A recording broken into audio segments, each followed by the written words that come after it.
yet impactful. Small yet Small yet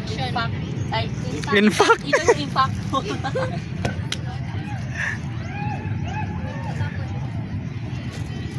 Here are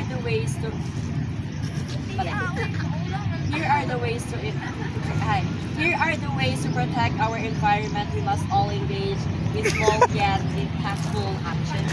Reduce, reuse, recycle. Avoid waste by sorry.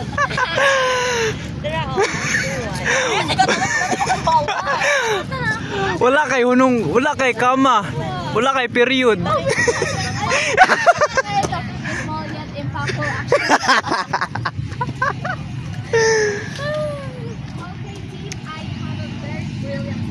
Here are the ways to